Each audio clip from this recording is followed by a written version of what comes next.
What's going on, everybody? High Peak Education coming at you again, this time with an escape velocity problem, which relates to conservation of mechanical energy in gravitational situations. So let's read this problem. It says, what is the minimum speed relative to the sun necessary for a spacecraft to escape the solar system if it starts at the Earth's orbit? B. Voyager 1 achieved a maximum speed of 125,000 kilometers per hour on its way to photograph Jupiter. Beyond what distance from the Sun is this speed sufficient to escape the solar system? Okay, so I briefly want to show where does this whole idea of escape velocity come from. So escape velocity, its derivation is going to go a lot like this. We're going to conserve mechanical energy. Now with that in mind, conserving mechanical energy, it'll be the initial kinetic energy plus the initial gravitational potential energy. And here I'm talking about the universal gravitational potential energy equals to the final kinetic energy plus the final universal gravitational potential energy. So what does this equation become? Well, it becomes 1/2 mv initial squared plus, and then what's the equation for universal gravitational potential energy? It's minus g mass of the thing that's trying to escape, or we're looking at the conservation of mechanical energy on, times the mass of the thing that we're orbiting or we have some gravitational attraction to over r, and then the same sort of thing at the end here. So here we have r initial and here we have r final. Note that the universal gravitational potential energy is a negative. So in fact, I'll just write each of these terms with a minus sign because that's a lot more traditional. By the way, I forgot the r initial and r final here at first, so just note that the radius is definitely changing. Okay, so going on from here, let's talk about what makes this specific for escape velocity. So imagine that we have enough kinetic energy to escape free from some gravitational object. So we have some initial velocity, we have some initial radius, and then capital M is the thing we want to escape from. Notice, by the way, in this equation that little m will cancel. That's very common in conservation of energy problems. You can divide the whole equation through by m.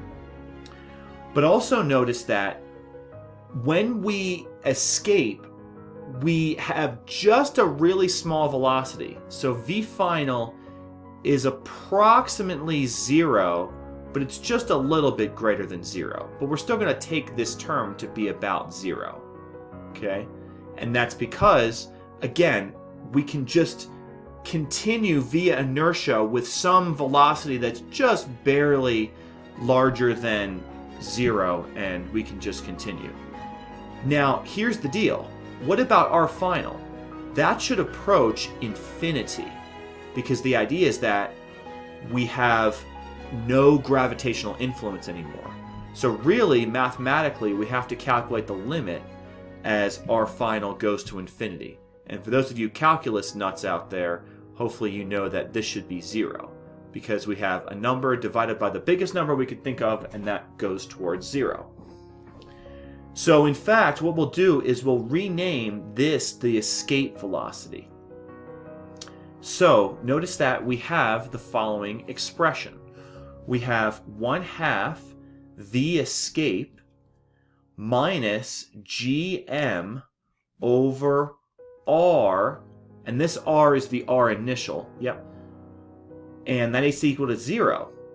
So we can solve this for the escape velocity. Oh, I forgot. I had a squared there on the escape velocity. So we have to move this over with a plus, multiply by 2, take a square root. So I think this should be that the escape velocity is equal to 2 times the gravitational constant times the mass of the thing you're trying to escape from, divide by radius, and take the square root. So we're going to be using this equation for escape velocity several times. In fact, in part A, I think we're just going to plug into this equation. And we know what the mass of the sun is, and we also know what the approximate radius to the Earth is. That we did in a previous video.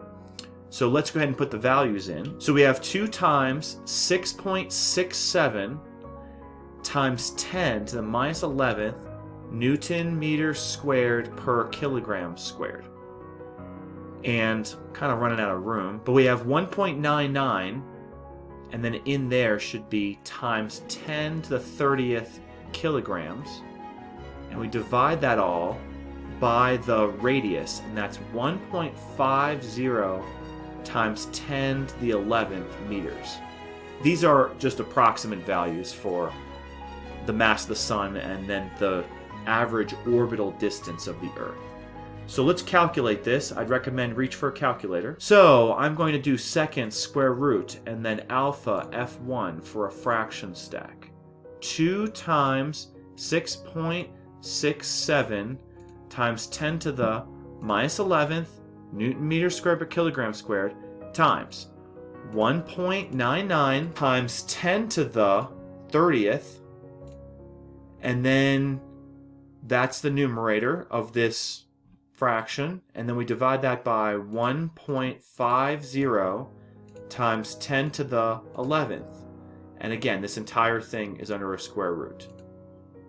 Okay, so let's write down what we have. We have 42,100 meters per second. Okay, so this should be the escape velocity to escape from the sun at a distance of the Earth's orbital radius from the sun.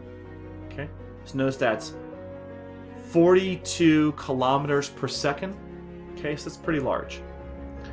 All right, that solves part A.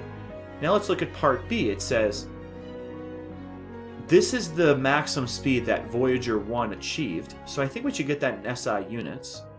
So we should do 125,000 kilometers per hour, and let's convert. So I think we need to go from kilometers to meters. There's 1,000 meters in every 1 kilometer, and we need to go from hours on top to seconds, and I think there's 3,600 seconds for every 1 hour. So we have 125,000 times 1,000, and we'll divide that by 3,600, and we'll write this down. This is 3.47 times 10 to the 4th, and that's meters per second, is the maximum speed of Voyager 1 as it was moving. And now we should take this escape velocity equation and solve for radius, because we want to know at this speed, when is it going to escape from the sun? Well, if we multiply both sides, we get the escape velocity squared is equal to 2g mass of the Earth, mass of the sun that we're actually trying to escape from, divide by r, and we can rearrange this, multiply by r, divide by the escape velocity squared. So the radius is 2 times the gravitational constant times the mass of the sun, divide by the escape velocity squared. And we can put the numbers in. So 2 times the gravitation constant, 6.67, times 10 to the minus 11th Newton meters squared per kilogram squared, times the mass of the sun, 1.99, times 10 to the 30th kilograms, and divide that all by the escape velocity, 3.47 times 10 to the 4th meters per second, and we have to square that. So let's get this value. So alpha f1 for this fraction stack one more time. 2 times 6.67 times 10 to the minus 11th times 1.99 times 10 to the 30th, and then divide that by 3.47 times 10 to the 4th, and make sure we square that. Okay, looks like we've got 2.20 times 10 to the 11th, and that's units of meters, because it's a distance away from the sun. Now, by the way, you could probably look at various orbital radii and see whereabouts in the universe was Voyager 1 able to escape from the sun with that velocity. Alright, so that ends this problem. Thank you very much for your attention. Hope you enjoy watching High Peak Education. Please smash that like button if you enjoyed this content. Please subscribe to the channel to grow the channel. Please share this amongst your social networks. Thank you for watching. I will see you in the next video.